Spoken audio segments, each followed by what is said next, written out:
There's been a lot of talk this week in Washington, D.C. about reopening the country, in particular schools in the fall. Congressman Brad Wenstrup was in D.C. this week and joins us via Skype to discuss the latest on the reopening. Congressman Wenstrup, thanks so much for joining us this morning. We appreciate it. No, my pleasure. Good to be with you. Thank you. So I know you were at the White House this week. I saw that on Twitter. There's been a lot of talk about reopening the schools. The president said that, the schools have to reopen and funding could be withheld if they if they don't reopen. The education secretary also pushing for schools to reopen. You're a physician. What are your feelings on that topic? Well, I think we have to look at everything holistically. And that's part of the challenge, right? You have to look at just beyond the virus, but certainly looking at the virus.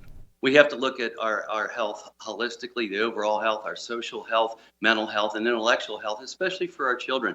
The American Association of Pediatrics said it's very important that our children physically be in school for many reasons, including the social interactions. And certainly, we don't want to have a generation of Americans that are uneducated. But we have to do things smartly. There's no doubt about it. And spacing is important, taking temperatures, hygiene, we've talked about so much, but also limit the number of interactions that children may have with others, make sure that also that our teachers are safe.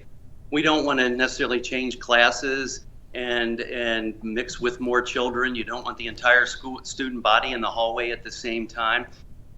We have to observe hotspots throughout the country and throughout our state. And especially for kids, what's important to note is that so far it seems that it's not spreading to themselves, not that we're not worried about them possibly spreading it to others. I think that masks are obviously very helpful, and we have to make sure that we're observing that in hotspots, but at the same time keeping our distance and performing with hygiene. Yeah, and I was going to ask we're close. Sorry. Go ahead. I was going to ask you about the mask mandates. Do you think that they should be mandating the wearing of masks, the government entities? Well, one of the things that I'm happy to see the governor doing is he's looking at this regionally, and he's going county by county, and I think that's important. In my district alone, we have some counties that have had maybe very few hospitalizations.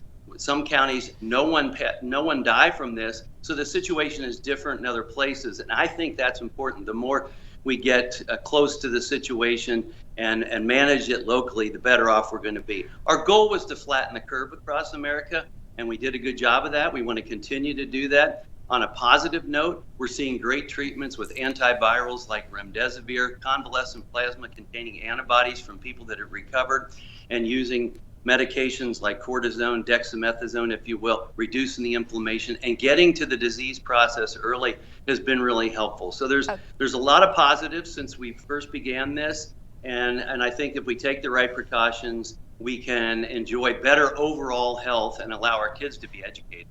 Okay, I'm being told I'm out of time. I really appreciate you joining us this morning.